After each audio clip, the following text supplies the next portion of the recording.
Hello दोस्तों, तो आज हम लोग बात करने जा रहे हैं साउथ सेंट्रल हाईलैंड के बारे में। उससे पहले हम लोगों ने नॉर्थ सेंट्रल हाईलैंड के बारे में समझ चुका था कि यानी कि आज हमारा जो टॉपिक है दक्षिण मध्य उच्च भूमि। तो इसके बारे में समझते हैं और क्लासिफिकेशन आपको याद ही होगा, और अगर आपने क्लास नहीं देखी है तो आप ज़रूर उस क्लासिफिकेशन की क्लास को देखें, क्योंकि आपको वहाँ से समझ आएगा कि आखिर कितने भागों में इसे क्लासिफाइड करके देखा जाता है। तभी आपको समझने में बहुत आसानी होगी। तो चलिए, द साउथ सेंट्रल हाईलैंड, इसमें हम लोगों ने दो क्लासिफिकेशन किए थे इसका। दो चीज़ों को हमें समझना था। पहला हम लोगों ने किया था कि विंध्यन का, ठीक, विंध्यन या बुंदेलखंड, बुंदेलखंड प्लेट्यू, है ना। और सेकंड बघेलखंड, जिसे रीवा सतना का पठार भी बोलते हैं। और इसी के साथ सतपुड़ा माउंटेन के बारे में समझेंगे, ठीक, इनके बारे में। तो एक एक करके हम लोग समझते हैं। तो पहले हम लोग बात करते हैं विंध्यन की। इसको समझने के लिए एक बात कि इसका आप बेसिक समझें कि आखिर यह किन किन राज्यों में कहाँ कहाँ इसका विस्तार है। दूसरा, इसकी जो है तो क्लासिफिकेशन की किन किन चोटियों में इसका विभाजित किया गया है, ठीक, क्लासिफिकेशन। ये दो चीज़ें करके हमें समझना होता है इसके बारे में। तो चलिए, इन्हें हम मैप के माध्यम से समझें ताकि ज़्यादा आसानी होगी मैप के माध्यम से समझने में। तो जैसा कि विंध्यन, तो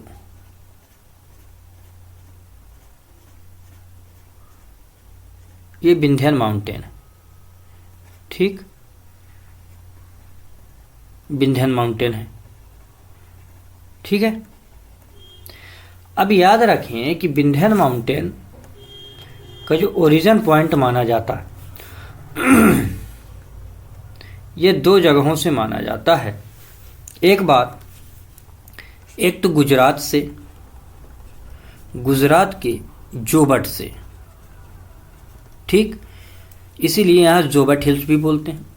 और एक राजस्थान से है, वह है चित्तौड़गढ़। चित्तौड़गढ़, इन दो जगहों से इसके जो है तो आते हैं। और बाद में यहाँ बीच में इसके प्लेट्यू हैं। तो आप लोगों ने आपको याद ही होगा, यहाँ आपको एक बड़ा हम लोगों ने पढ़ा था सॉरी, यहाँ हम लोगों ने पढ़ा था मालवा पठार, याद ही होगा आपको, है ना। यहाँ हमने बताया था कि हड़ौती का भी है, हड़ौती प्लेटू। यहाँ आप लोगों ने अरावली पढ़ाई है। अब इसमें बात हुई थी कि यहाँ कौन सी हैं। अब ये जो विंध्यन रेंज है, तो इसका पहले आप देखिए कि विस्तार कहाँ कहाँ से है। तो अब इसका तो आपने जाना कि राजस्थान में है, गुजरात में देखा ही, मध्य प्रदेश में भी यह मिलेगा आपको। आपको इसका विस्तार यूपी में भी मिलेगा, आपको इसका बिहार में भी मिलेगा और झारखंड में भी मिलेगा, ठीक। तो इस तरह करके इसके अपने इतने विस्तार हैं। इसकी लंबाई आपको मिलेगी 1050 मीटर, कहीं कहीं आपको 1080 मीटर भी मिलेगा। तो इस तरह करके अलग अलग इसकी आपको हाइट मिलेंगी पढ़ने को। सेकेंड बात कि यह जो मैदान, यह जो अपनी रेंजेस हैं 1050, 1050, ये इसकी लेंथ है, ओके। और इसकी जो है एवरेज हाइट है, ऊंचाई, एल्टीट्यूड, इसकी जो ऊंचाई है ये लगभग मानी जाती है 450 से 600 मीटर, ठीक, इतनी मानी जाती है। अब विशेष बात यह है कि इसे दो भागों में विभाजित किया जाता है। कितनी, 2 भागों में। तो एक भाग को माना जाता है इसके, यही भाग आपसे पूछे जाएंगे कि कौन से किधर के भाग हैं, ठीक है। तो भांडेर, और इधर के पार्ट को बोलते हैं कैमूर। यानी कि इसका जो ईस्टर्न पार्ट है, ईस्ट डायरेक्शन का जो पार्ट है उसे कैमूर बोलते हैं, और वेस्ट वाले भाग को क्या बोलते हैं, भांडेर बोलते हैं। ये बातें आपको पता चली। अब इसी कैमूर वाले क्षेत्र में यहां एक और इसकी रेंज मानी जाती है, जो कि आप लोगों ने बहुत ज़्यादा सुना होगा, और इसमें हम लोगों ने लिखा है बुंदेलखंड पठार। तो यहाँ वाले पार्ट में यहाँ बुंदेलखंड का आपको पठार मिलेगा, इस वाले पार्ट में, ठीक। यहाँ यह जो बुंदेलखंड है ये 2 राज्यों में मिलेगा आपको, एक एमपी में और दूसरा यूपी में भी इसका विस्तार मिलेगा। इन्हीं क्षेत्र को संपन्न बनाने के लिए एक योजना भी चलाई गई है, वो है भारत की सबसे पहली नदी जोड़ो परियोजना, वह है केन बेतवा की, Ken Betwa link river project, है ना, ये भी बनाई गई। अब इतनी बातें तो ठीक है। दूसरी बात ये आपको समझना है कि यह जो है माउंटेन, यह एक और काम करता है, और वो काम करता है जल विभाजक का। किसका? जल विभाजक का भी काम करता है। तो इतनी बातें तो आपने देखी कि इसका विस्तार कहाँ है, इसका बेसिक आपने समझा। एक बात, ये वाटर सेट का काम करता है, वाटर सेट का भी काम करता है, जल विभाजक का। और कौन कौन से वाटर सेट करता है? साउथ एंड नॉर्थ, ठीक।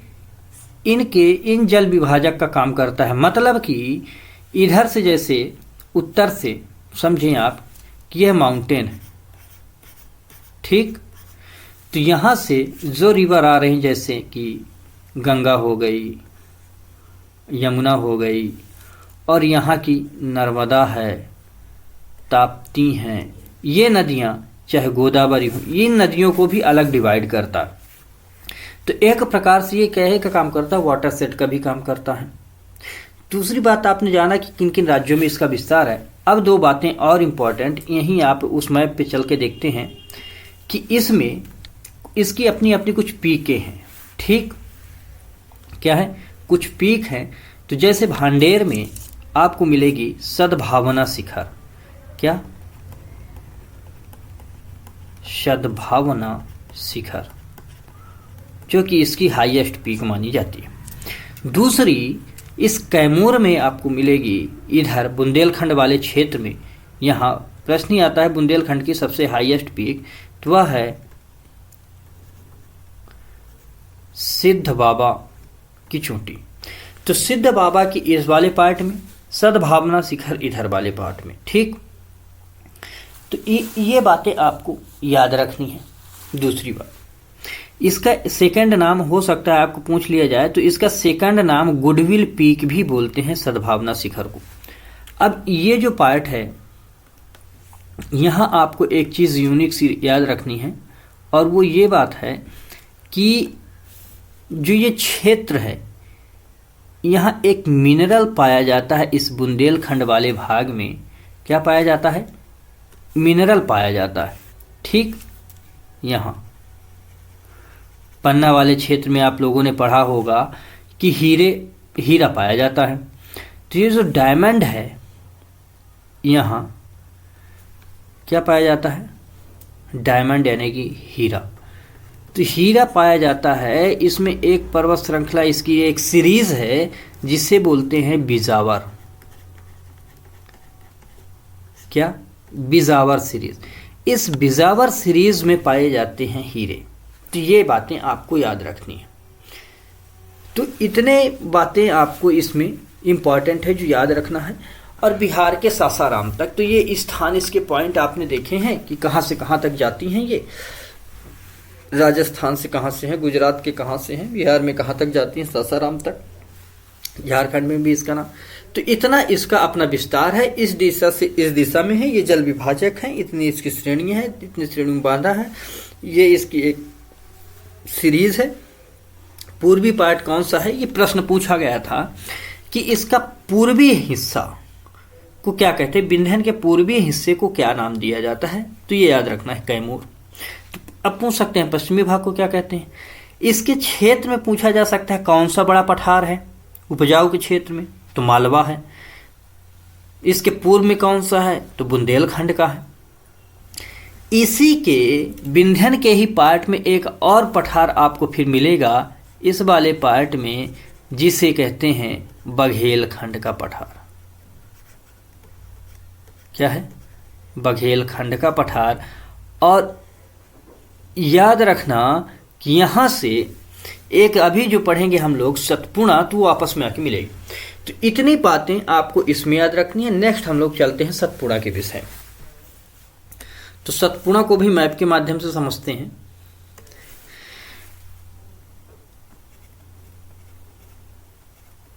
तो ये ऐसे सतपुड़ा है, ठीक, सतपुड़ा ही।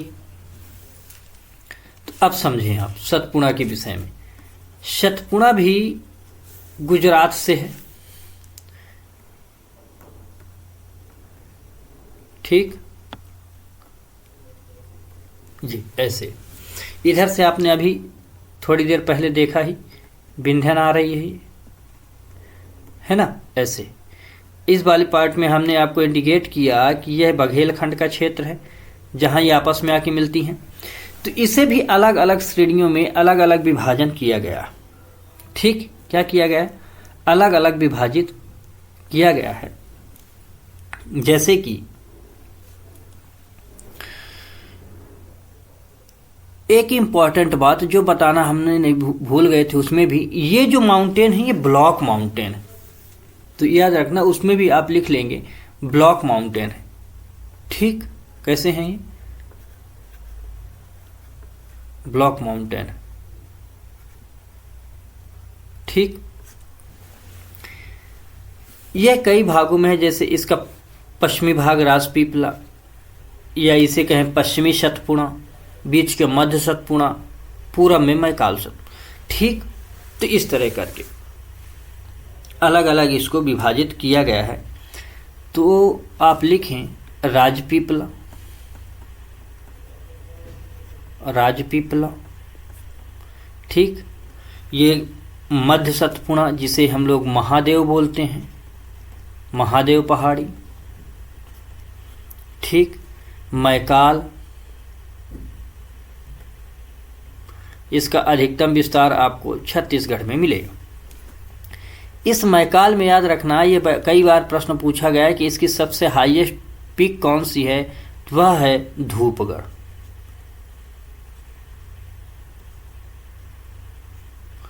धूपगढ़, जिसकी हाइट 1350 मीटर मानी जाती है, ठीक। तो ये याद रखना आपको, इसकी सबसे ऊंची चोटी कौन सी है, धूपगढ़, ठीक।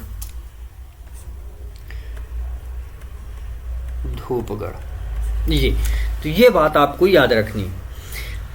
अब यहां इसके पैरेलल एक रिवर बहती है, कौन सी, एक इसके पैरेलल रिवर बहती है, जो अक्सर प्रश्न पूछा जाता है। तो इसे आप लोग हाईलाइट कर लेंगे कि यह बहुत इंपॉर्टेंट है। यहां से मैकाल से निकलती है एक रिवर और इसके पैरेलल बहती है, ठीक। इसके जब पैरेलल ये रिवर बहती है तो इसे बोलते हैं नर्मदा। क्या बोलते हैं, नर्मदा रिवर।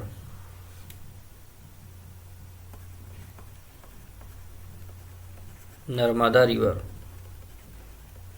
तो यह प्रश्न पूछा जाता है कि विंध्यन और सतपुड़ा के मध्य कौन सी नदी बहती है, यह प्रवाहित होती है, तो नर्मदा रिवर। और दूसरी बात याद रखना कि भारत की सबसे बड़ी यह नदी है जो पूर्व से पश्चिम की तरफ प्रवाहित होती है। और एक बहुत अच्छा प्रश्न पूछा जाता है, एस्चुरी कौन सी नदी बनाती है, वो यही। तो ये उसके रिवर में हम लोग पढ़ते हैं, पर ये पॉइंट आपको याद रखना। ब्लॉक माउंटेन और रिफ्ट घाटी बनाती है। रिफ्ट घाटी यानी कि ब्लॉक माउंटेन में ये है कि इसका मतलब ये है कि जैसे ये भाग है और ये उठ गया, जैसे कि ए इमेज बनाए तो पूरा ये फ्लैट है सरफेस, ये पूरा अपना सरफेस है। बी अगर इमेज बनाए तो बी इमेज में इसके ये दो किनारे बैठ गए और ये स्थिर रहा। ये कैसा है? ये स्थिर पार्ट था। तो जब ये दो नीचे की तरफ धंस गए तो यह जो ऊपर उठा हुआ भाग है यही ब्लॉक माउंटेन, इसी को हम क्या बोलते हैं? Block mountain. ठीक, तो ये बात याद रखना। तो ऐसे करके ये बने, तो इनके मध्य ये रिवर बहे। तो ये बहुत ही ज़्यादा प्रचलित प्रश्न रहता है। एक प्रश्न और बनता है जिसे आप यहीं समझ लें। एक रिवर और प्रवाहित होती है और उस रिवर का नाम है ताप्ती रिवर। ठीक, ताप्ती रिवर। और यहां है अजंता। तो ताप्ती रिवर जो प्रवाहित होती है सतपुड़ा के दक्षिण में और अजंता के उत्तर में। तो ये भी प्रश्न पूछ लिया जाता है कि सतपुड़ा के दक्षिण में कौन सी नदी प्रवाहित होती है? तो वह है ताप्ती, और यह भी एस्चुरी बनाती है। तो ये प्रश्न हैं जिन्हें आपको याद रखने हैं। मैकाल को आपने समझा ये छत्तीसगढ़ में है, इसका अधिकतम विस्तार छत्तीसगढ़ में पाया जाता है। तो इतनी बातें आपको इनके मध्य रखनी है। अब जो बघेलखंड है उसको हमने कहा कि इसके मध्य में मिलता है। बघेलखंड में कुछ नहीं, यहाँ कुछ मुख्य रिवर है, जैसे सोन रिवर है, टोन्स रिवर है, ये इनके अपवाह क्षेत्र हैं। और ये क्या है कि यहाँ गोंडवाना चट्टानें पाई जाती हैं जिनमें मिनरल्स यानी कि आप कहें कि कोल की बहुत ज़्यादा माइनिंग होती हैं। तो इस तरह करके ये रिच संपन्न क्षेत्र हैं जो कि इन्हीं के अंतर्गत अध्ययन हो जाते हैं। उधर बुंदेलखंड क्या है? बुंदेलखंड में एक चीज़ याद रखना है कि इसमें ग्रेनाइट नीस से बनी हुई चट्टानों से इसका सरफेस है, जिससे कारण से यह कठोर सरफेस है। अर्थात इन क्षेत्रों में वाटर क्राइसिस जैसी समस्याएं रहती हैं। इसीलिए हमने उधर बताया था कि एक नदी जोड़ो परियोजना बनाई गई थी उसके माध्यम से, ताकि इन क्षेत्रों में वाटर क्राइसिस को खत्म किया जा सके। तो ये एकदम से पठारी क्षेत्र है। तो इस आधार पर इनको आपको याद रखना है। अब फिर इन डेप्थ की ये सारी चीज़ें जब इंडियन ज्योग्राफी में पढ़ते हैं तो ऐसे थोड़ा थोड़ा इनका नॉलेज रखते हैं, ताकि हमें पता होना चाहिए कि ये पार्ट कहाँ है। लेकिन इनका बेहतर अध्ययन करते हैं हम जब स्टेट ज्योग्राफी पढ़ते हैं। तो आप एमपी ज्योग्राफी में हमारे प्ले लिस्ट में जाएंगे चैनल पे, तो उसमें आपको मिल जाएगा बघेलखंड का पठार और आपको मिल जाएगा विंध्यन का पठार। साथ ही साथ आपको मालवा का पठार भी स्पेसिफिक तौर से मिलेगा। सतपुड़ा को भी जो हमने ऐसे बताया है आपको वहीं प्लेलिस्ट में सतपुड़ा के बारे में भी आपको मिल जाएगा। ऐसे ही आपको विंध्यन का भी प्लेलिस्ट में मिल जाएगा। तो यहाँ हमने इनको सिर्फ समझा है इंडियन ज्योग्राफी के परिप्रेक्ष्य में, लेकिन वहाँ हमने इन्हें स्टेट पीएससी के आधार पर भी इनको समझाया, जो कि एमपी ज्योग्राफी की प्लेलिस्ट में है। तो वहाँ से जाके आप इनको और बेहतर तरीके से समझ सकते हैं। तो आज की क्लास को हम लोग यहीं तक रखते हैं, लेकिन आप लोग ये ज़रूर बताएं कि आपको ये क्लासेस कैसी लगती हैं, और चैनल को सब्सक्राइब करें, अपने दोस्तों को शेयर करें, लाइक करें, कमेंट करें। तो तब तक के लिए धन्यवाद। आप लोग पढ़ते रहें, बढ़ते रहें। जय हिंद, टेक केयर।